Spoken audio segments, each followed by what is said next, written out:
频道。陈丽宇至今还有点恍惚，自己怎么就成了尹派弟子？父亲是尹桂芳的戏迷，尹桂芳的芳华越剧团要招生，他就送女应考。陈丽宇至今都记得考试时的情形。去了好多趟，但是我印象最深刻的应该是跟泰先生见面的那一次。那下午的时候，我爸爸带着我去那个排练厅，那时候当时是在5楼考试，然后看到一个老太太，这个当时是一个绑带，等于说把这手吊住的，在那边这个左手是扶着这个墙壁这样上去的。那我看到以后，我就去搀他扶上楼了以后，他就是主考官尹桂芳先生。我当时看到他就是在考试的时候坐在最中间这样子，然后我这边表演，我唱哇哈哈，当时还这个头晃2下，哇哈哈，一唱大概紧张，然后我自己也感觉到那个脸上的温度好烫，然后眼泪水就这样哒哒哒哒的这样掉下来。我就想完了。我爸爸说哎，考得怎么样？我说可能考不上。我说但是我扶楼梯的那个老人家他是主考官哎，后来没想到也考上了。尹桂芳所创立的芳华越剧团向来以尹派小生为主，懵懂中陈丽宇成了尹派弟子。同班的小学员都来自浙江，陈丽宇这个土生土长的福建女孩的加入，着实让同学们大吃一惊。当然奇怪，因为在我们眼里唱越剧只有嵊州，或者说再泛一点的话就江浙一带嘛，江浙一带的女孩语言都相通的。那她作为一个福建宁德地区的，她的语言跟我们一点都不一样。我也觉得挺诧异的。当时她来的时候还有一个小卷毛，头发这样子扎2根啊，她其实也很女孩子气。为什么？因为她很爱哭，小的时候动不动就害羞，然后又马上脸就红起来了，然后就哭，容易哭，是很可爱的一个女孩子。完全不会。我当时其他的同学可能都是浙江人啊，那像我这样子，因为首先要过语言关，语言关我们当时有语音课、语训课，那当时老师也特别好，还要求我去食堂买菜啊，也需要讲浙江话，要不然的话就不会卖给我。那当时那个小朋友也都很热闹，全部围着我，彩绿，我教你，1、2碗，然后我就1、2碗，然后要不要青菜啊？要不要青菜？就这样学完了以后，他们卖给我，我才有饭吃，这样挺好的。他们汇报演出一个杜兰多，他演主要小生，结果人家旁边的人告诉我，他说他真不容易，他不是我们嵊州人，不是我们嵊州人。我哪里啊？他说本省的啊，本省哪里？说古田啊，古田人。哎呀，我说我听不出啊，他咬字了，怎么还没归外呢？结果整出戏看下来，唱演啊，做打他功夫也有，基本功看样子他也用心学的。所以我看了我就感觉到，哦，这个好苗子。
子，他人抱剑自行逃出去。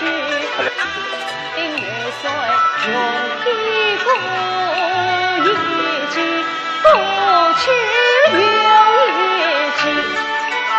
王子三人到十七岁，上台表才考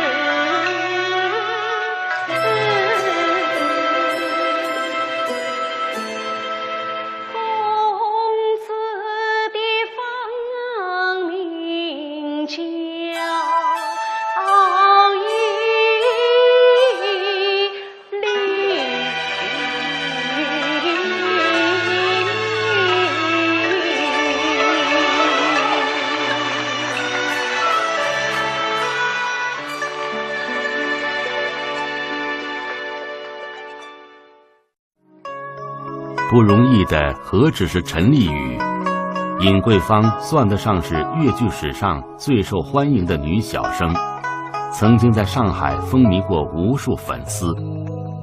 上个世纪50年代，尹桂芳携团南下入闽，上海滩昔日的越剧皇帝一样也陷入人地两疏、语言不通的窘境。认真学习的陈丽雨进了剧团，并没有风流倜傥的小生在等着她演。芳华团在福建入乡随俗，有许多应景的演出。陈丽雨清晰地记得，当年她还跳过舞蹈踏歌。我记得当时跳踏歌，因为前面的折子戏我要演梁山伯，演焦仲卿，然后是剑眉嘛，我们俗称大刀眉。然后当时跳自己前面觉得非常臭美，噔噔噔滴滴滴滴噔噔，一个转身一看，我的一个同事也是唱同样行当的，他非常那个甜美的表情，配上了他的大刀眉，然后旁边还有歪歪的头发垂在旁边，我一看，太恐怖了！我当时下台了以后，音响老师说，我都不敢看你们，我的头只能看我自己的音响盘，不敢看你们，太恐怖了。这段经历明显让他比普通的戏曲演员具有更强的适应能力，也更懂得如何应对各种不同的演出。回首笑看那段岁月，乐观的陈丽雨并不觉得这是一种磨难，反而把它看作是一种锻炼。但是呢，我现在返回头来想一想，其实蛮好的。我们这些演员也得到了很好的锻炼。我现在通过这种综艺晚会赶场，我们都是在边条木旁边赶的，时间特别紧，哇，脱衣服的速度非常快。那现在我演《红楼梦》的时候，就需要碰上这种换装的这种问题嘛，那我就非常非常的溜。他们说：“哎呀，陈丽雨，你换装很像杂技团的，好快。”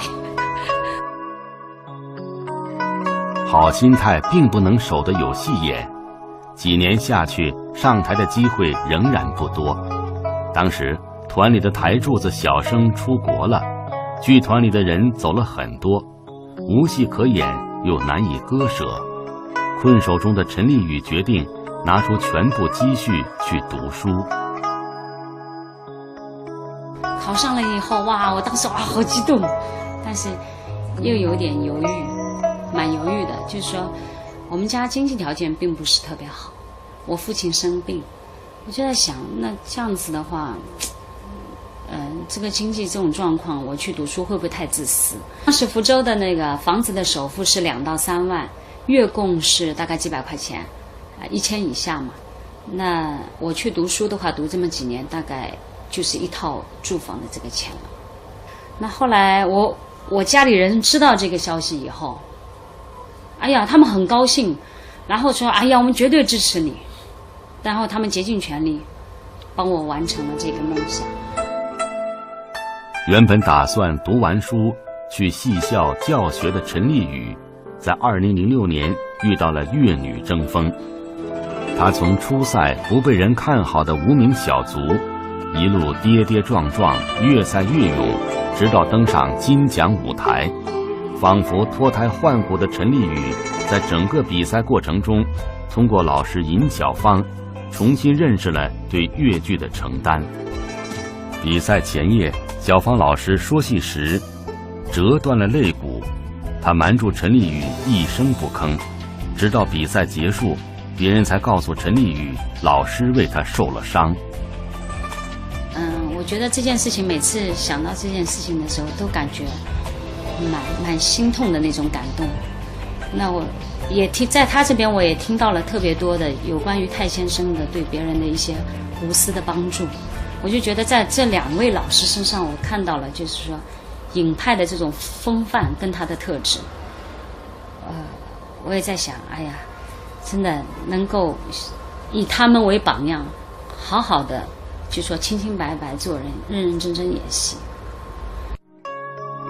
2009年，曾经的假小的陈丽宇当上了妈妈。当了妈妈之后，她回归舞台所排的第一个戏是《倩女幽魂》。故事讲述书生宁采臣用正义和痴情温暖感化了一个女鬼。同名电影里张国荣的宁采臣形象曾经深入人心。刚生完孩子的陈丽宇能演好越剧版的宁采臣吗？我在排练的时候经常被导演骂的，他不是骂，这等于说他的要求我一下达不到，我也特别心急。而且刚刚生完孩子以后，可能有一些东西手也生了，进入状态不是那么的顺利。那后来导演也有讲，他说我能感觉得出来，你想努力的往里进，但是你进不去。排老戏时，陈丽宇习惯用程式技巧寻找人物，可新的人物形象却没有老章法可循。就在这个紧要关头，竟然是老公帮她找到了灵感，走出了困境。然后到最后，他跟我一道帮我分析人物，我觉得我就问他，我说那这时候男人会是什么样的想法呀？然后他讲给我听，如果我是男的，我应该是这样想，这样想，这样想。然后我们两人就共同讨论一个方案，然后接着回给导演看。哎，导演说，我觉得后期陈丽宇进步得很快呀。那可能这个私底下的这个功夫还是蛮需要的。爱情最终打通了艺术的任督二脉。曾经的假小的陈丽宇，把自己爱情里的力量与体验传递到了舞台上，人物因此获得了真正的舞台生命。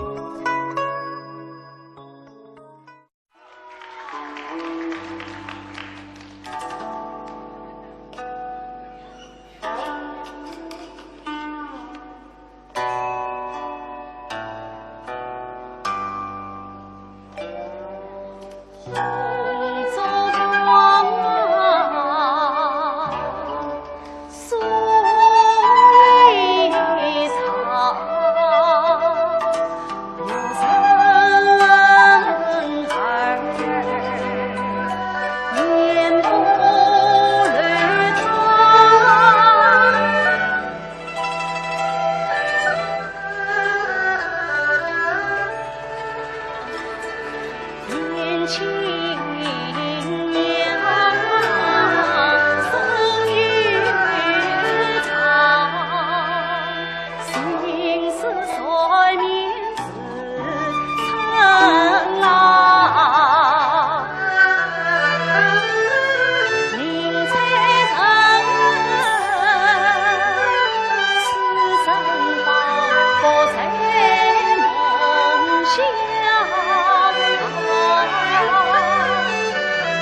我是男的，我应该是这样想，这样想，这样想，然后我们两个就共同讨论一个方案，然后接着回课回给导演看。哎，导演说，我觉得后期陈丽宇进步得很快呀，那可能这个私底下的这个功夫还是蛮需要的。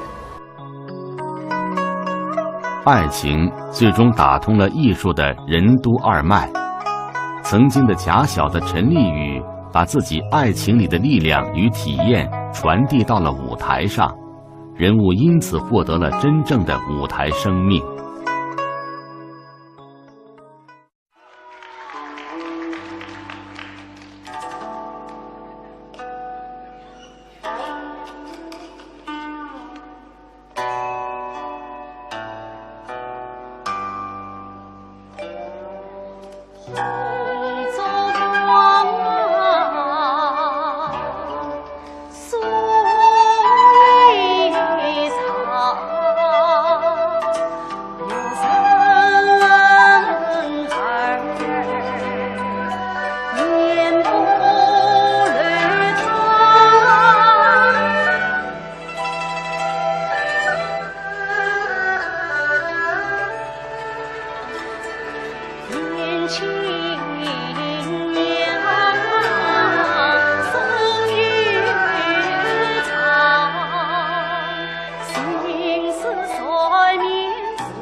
一两分个万条江。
刘志霞很幸运，不到30岁成了嵊州越剧团的当家小生之一，一路走得如此顺畅，除了天赋和机遇，也因为他实在是认真。在艺术上面呢，就是说我觉得是自己还是比较认真的，就是说是属于那种追求完美的心，就是说，比如说我塑造一个人物啊，或者什么样的，我会非常非常的认真，去注重那每一个细节啊，或者什么的，比较高要求的严格自己吧，是属于这样的一种性格。他的特点就是特别的认真，我有时候就觉得他，哎呀，那么认真，我想想啊，我是不是不够认真啊？跟他比起来，他这个人就是对什么事情都特别认真。我说有时候我提醒他，我说你不要这么什么事情都那么认真啊，有时候稍微可以将就一点，让自己稍微放松一点。但是他绝不可能，我觉得他追求完美。为了舞台需要，刘志霞曾经苦练毛笔字，据说足足练掉了上千张纸。就是这一股认真的劲儿，让她一个不到30岁的年轻女子，演出了1000年之前的书圣风采。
你4岁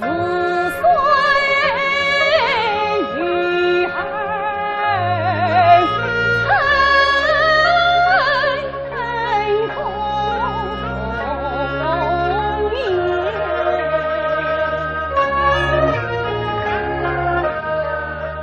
滚烫之下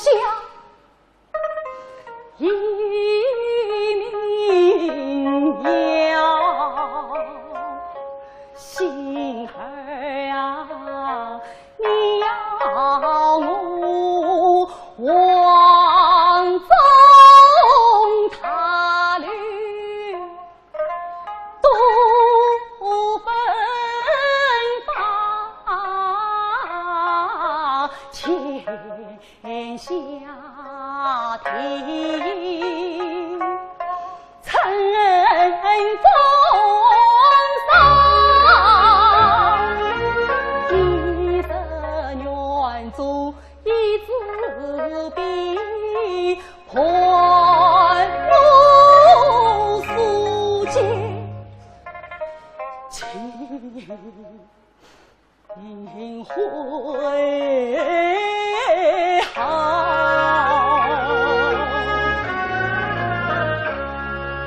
恰路灯，恰路灯，青山埋葬女孩花，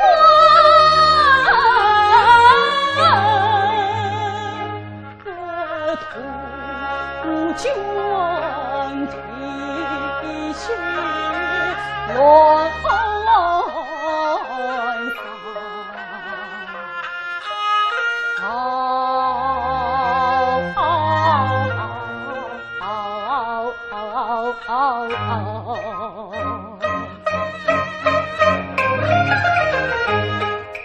陈苍天，陈苍天为我错尽颠倒，为什么真假不辨是非要？陈苍天为我不分错情，为什么亲自背主所真笑？又曾团团反配腰，官场混作琵琶多，为钱无声苦心教。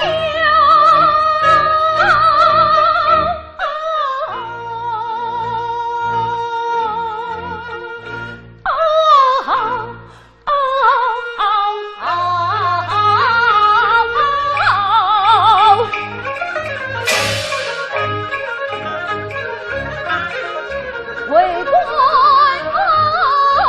不能藏笔冤人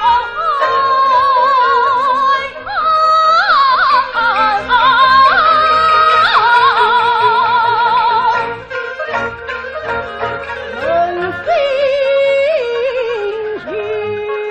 有愧似曾晓。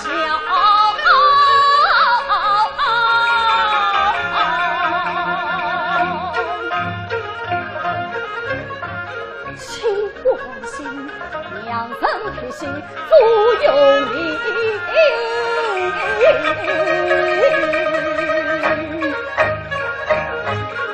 官场真的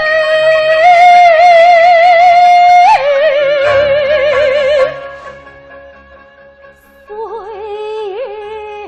月好。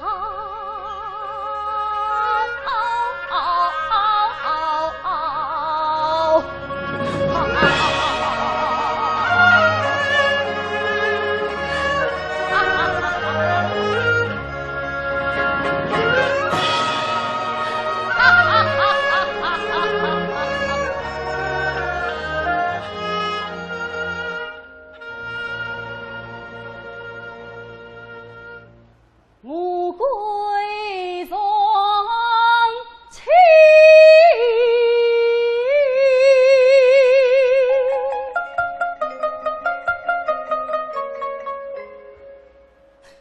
归错情应尽的小凤也会自豪，青山花木千高见。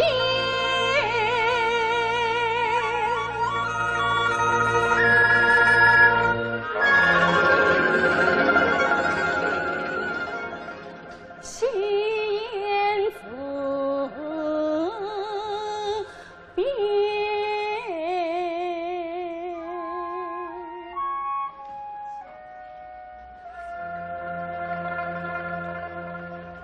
浮尘香，浮尘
台上挥洒自如的刘志霞，在生活中犹如邻家女孩，喜欢和小姐妹们聚在一起说说笑笑。刘志霞并不是嵊州人，因为钟情越剧，挚爱事业，她10几岁只身从桐庐调到嵊州，又在嵊州扎根安家。丈夫不是富豪，也不是英俊年少，而是跟她形影相随的艺术伴侣。我们俩是小妹妹唱歌，郎奏琴。要成长为一个优秀的女小生，必要的一条是爱上艺术，犹如爱一个人，心无旁骛，全情投注。2009年，刘志霞在粤女争锋决赛里获得最佳小生称号。嵊州艺校邀请她去给艺校的小生学员尝试上课，不知道女小生的精气神儿有多少能通过口传心授传承下来。嵊州是粤剧的娘家，那么作为粤剧娘家的艺校，肩负着传承的重任。那么要挑起传承这个重任呢，师资力量是关键的。刘志霞，是我们嵊州粤剧团的优秀的小生演员。应该说，我们学校有很多学生痴迷他啊，崇拜他。那么刘志霞老师呢，应该说是我老早就跟他有约，想请他来给我们的学生上课，比如说唱腔啊，我们的高年级的徐派那个学生啊，给我们做唱腔指导啊，排一些折子之类的啊。那么我们的学生啊，非常希望他能来。艺术也就像接力棒一样的嘛，你假如说没有一些年轻的演员能够接上来的话，这个艺术就是没有发展潜力了，就是说。然后我呢开始，因为毕竟我还年轻嘛啊，但是呢曾经有过这种想法，因为我们嵊州不是有个粤剧艺校嘛，他们那校长也有这种想法，想让我就是说，对一些比较有培养前途的一些演员，手把手的一些就是指导啊什么的。我觉得，虽然我还年轻，但是我觉得我也应该有这种责任，去对他们进行一些帮助啊什么的。在湖山石畔，在亭台楼阁间，爱情的篇章传唱了一代又一代，如今要在这群小演员身上传下去，只能教的耐心点儿，再耐心点儿。没有人知道，这些稚嫩的面孔能有几个成为优秀的女小生。要声色俱佳，要才情双倍，还要等来天时地利人和。2010年春，张雨峰开始为个人艺术专场进行排练。这个开始对陆派小生张雨峰来说意义非凡。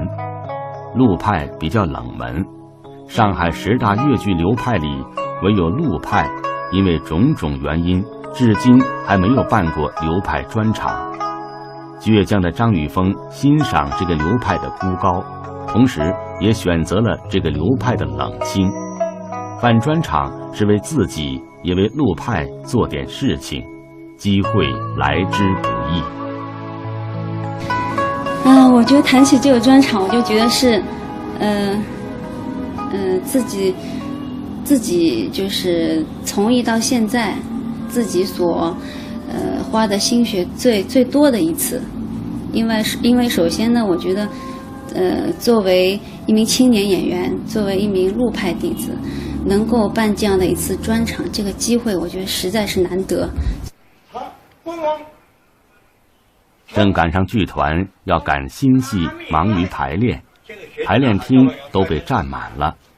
没有排练厅，张雨峰就在练功房门口排戏。水泥地上顶着烈日炎炎，一遍又一遍地走戏。从小的骄阳女儿张雨峰这辈子没那么累过，累到我开车睡觉就累成这样子。就是因为我说了嘛，就很多小事情，包括印一张谱子的事情都要自己去跑。移植自京剧打金砖同名折子戏是张玉峰的专场压轴剧目。即使张玉峰已经磨合苦练了很久，人们还是替他捏着把冷汗。这个戏有许多高难度的身段技巧，普通京剧老生都不敢轻易挑战。一个越剧小生能行吗？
已经苦练，挫骨成钢。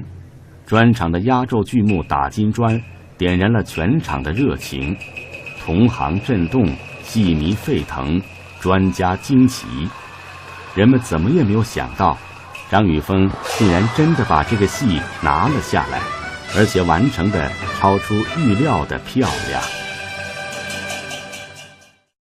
而他属于是知难而上，他有一股劲，他台上有一股劲，这股劲就是像一个战士在战场上一样，哪个果实我也要把它唱好。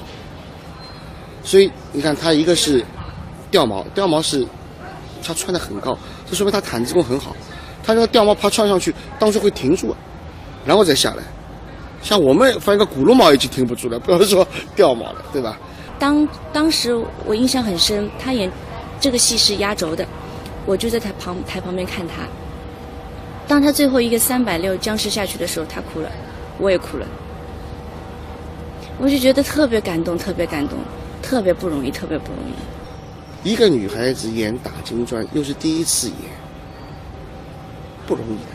张玉峰其实告诉了人们一个信息：越剧也有文武小生，拼尽自己的最后一点力气在台上在演出，所以我们最后就是说，演出结束是不眠之夜，就是激动嘛。然后还有就是回想这2个月走过来的那些过程，确实是很艰难，所以他就抱头痛哭，就是。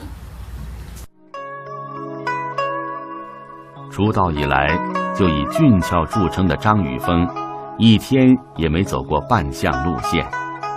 那台上的跌腾挪转，挑战的是身体的极限、毅力的极限，更是艺术的极限。从03年小蝶杯第1名，到09年的粤女争锋总决赛金奖第1名，从跌雪到打金砖，这硬骨头的倔强小生一直在坚守中为陆派突围。但是从整体的演出过程当中，我们也很难臆想的，就是他最后这场专场几乎大概只剩下几张票子，我最后看的是连10张都不满，就临开演之前，当天开演之前，我们还卖了将近3万块钱的票房。从我们做市场的眼光上面来看，张雨峰这个人，其实在粤剧界当中，通过几次的比赛以后，包括他的演出，观众的反响，他是一个不可多得的一个小生的材料。所有的成长在舞台华光里完成，从青涩少年到跨越困守，凤凰再生，薪火延绵不断。他们以柔润如水的女儿之心，为舞台编织爱情不死的人间梦幻，为人们打造爱情幻想里的传奇子。这样的男子有山的胸怀，水般柔情，永远天真炽热如少年。这就是水样少年，粤剧女小生。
宝剑自下到侧去，明月水用一股一击，不去有一击。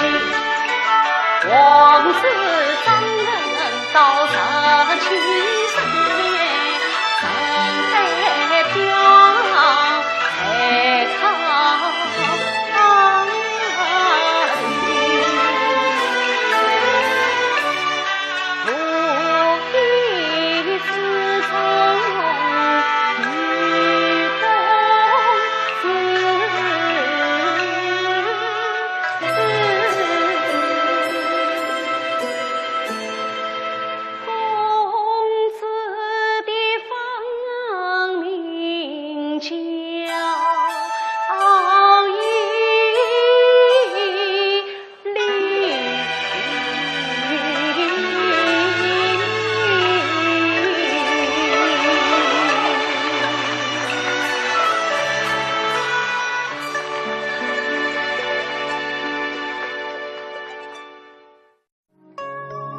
不容易的何止是陈丽雨？尹桂芳算得上是粤剧史上最受欢迎的女小生，曾经在上海风靡过无数粉丝。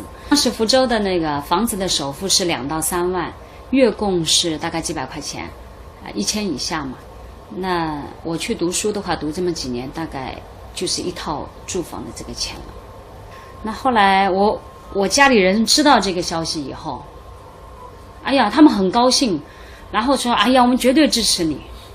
然后他们竭尽全力帮我完成了这个梦想。原本打算读完书去戏校教学的陈丽雨，在2006年遇到了粤女争锋。她从初赛不被人看好的无名小卒，一路跌跌撞撞，越赛越勇，直到登上金奖舞台。仿佛脱胎换骨的陈丽雨，在整个比赛过程中，通过老师尹小芳，重新认识了对粤剧的承担。比赛前夜，小芳老师说戏时折断了肋骨，她瞒住陈丽雨一声不吭，直到比赛结束，别人才告诉陈丽雨，老师为她受了伤。我觉得这件事情，每次想到这件事情的时候，都感觉蛮心痛的那种感动。那我也在他这边，我也听到了特别多的有关于泰先生的对别人的一些无私的帮助。我就觉得在这2位老师身上，我看到了就是说尹派的这种风范跟他的特质。我也在想，哎呀，真的能够以他们为榜样，好好的就说清清白白做人，认认真真演戏。2009年，曾经的假小的陈丽雨当上了妈妈。当了妈妈之后，她回归舞台所排的第一个戏是《倩女幽魂》。故事讲述书生宁采臣用正义和痴情温暖感化了一个女鬼。同名电影里张国荣的宁采臣形象曾经深入人心。刚生完孩子的陈丽雨能演好粤剧版的宁采臣吗？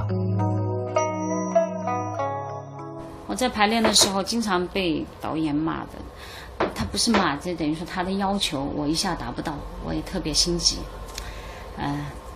而且刚刚生完孩子以后，可能有一些东西手也生了，进入状态不是那么的顺利。那后来导演也有讲，他说我能感觉得出来，你想努力的往里进，但是你进不去。排老戏时，陈丽雨习惯用程式技巧寻找人物。频道。陈丽雨至今还有点恍惚，自己怎么就成了尹派弟子？父亲是尹桂芳的戏迷，尹桂芳的芳华粤剧团要招生，他就送女应考。陈丽雨至今都记得考试时的情形。去了好多趟，但是我印象最深刻的应该是跟泰先生见面的那一次。那下午的时候，我爸爸带着我去那个排练厅，那时候当时是在5楼考试，然后看到一个老太太，这个当时是一个绑带，等于说把这手吊住的，在那边这个左手是扶着这个墙壁这样上去的。那我看到以后，我就去搀他扶上楼了以后，他就是主考官尹桂芳先生。我当时看到他就是在考试的时候坐在最中间这样子，然后我这边表演，我唱哇哈哈，当时还这个头晃2下，哇哈哈，一唱大概紧张，然后我自己也感觉到那个脸上的温度好烫，然后眼泪水就这样哒哒哒哒的这样掉下来。我就想完了。我爸爸说，哎，考得怎么样？我说可能考不上。我说但是我扶楼梯的那个老人家他是主考官，哎，后来没想到也考上了。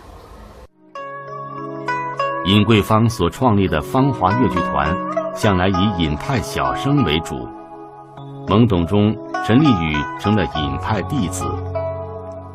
同班的小学员都来自浙江，陈丽雨这个土生土长的福建女孩的加入，着实让同学们大吃一惊。当然奇怪，因为在我们眼里唱越剧只有嵊州，或者说再泛一点的话，就江浙一带嘛。江浙一带的女孩语言都相通的，那她作为一个福建宁德地区的，她的语言跟我们一点都不一样。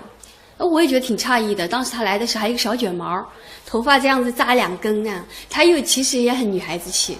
为什么？因为她很爱哭，小的时候动不动就害羞，然后又马上脸就红起来了，然后就哭，容易哭，是很可爱的一个女孩子。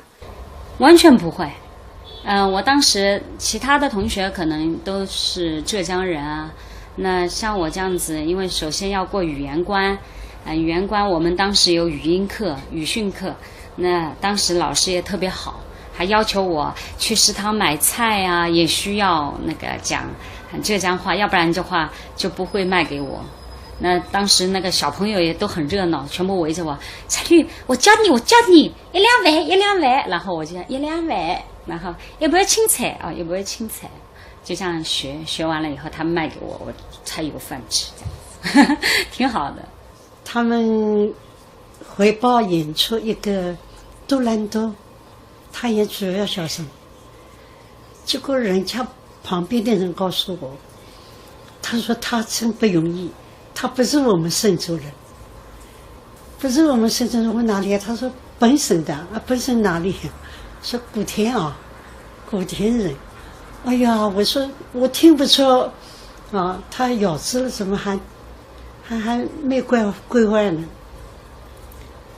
结果整出戏看下来，唱演啊，做打他功夫也有。基本功看样子他也用心学的，所以我看了我就感觉到，哦，这个好苗子。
上个世纪50年代，尹桂芳携团南下入闽，上海滩昔日的越剧皇帝一样也陷入人地两疏、语言不通的窘境。认真学习的陈丽雨进了剧团，并没有风流倜傥的小生在等着她演。芳华团在福建入乡随俗，有许多应景的演出。陈丽雨清晰地记得，当年他还跳过舞蹈踏歌。我记得当时跳踏歌，因为前面的折子戏我要演梁山伯，演焦仲卿，然后是剑眉嘛，我们俗称大刀眉。然后当时跳自己前面觉得非常臭美，噔噔噔滴滴滴滴噔噔，一个转身一看，我的一个同事也是唱同样行当的，他非常那个甜美的表情，配上了他的大刀眉，然后旁边还有歪歪的头发垂在旁边。我一看，太恐怖了！我当时下台了以后，音响老师说，我都不敢看你们，我的头只能看我自己的音响盘，不敢看你们，太恐怖了。这段经历明显让他比普通的戏曲演员具有更强的适应能力，也更懂得如何应对各种不同的演出。回首笑看那段岁月，乐观的陈丽宇并不觉得这是一种磨难，反而把它看作是一种锻炼。但是呢，我现在返回头来想一想，其实蛮好的。我们这些演员也得到了很好的锻炼。我现在通过这种综艺晚会赶场，我们都是在边条木旁边赶的，时间特别紧，哇，脱衣服的速度非常快。那现在我演《红楼梦》的时候，就需要碰上这种换装的这种问题嘛，那我就非常非常的溜。他们说：“哎呀，陈丽宇，你换装很像杂技团的，好快。”好心态并不能守得有戏演，几年下去，上台的机会仍然不多。当时团里的台柱子小生出国了，剧团里的人走了很多，无戏可演又难以割舍。困守中的陈丽宇决定拿出全部积蓄去读书。考上了以后，哇，我当时好激动，但是又有点犹豫。蛮犹豫的，就是说我们家经济条件并不是特别好，我父亲生病，我就在想，那这样子的话，这个经济这种状况，我去读书会不会太自私？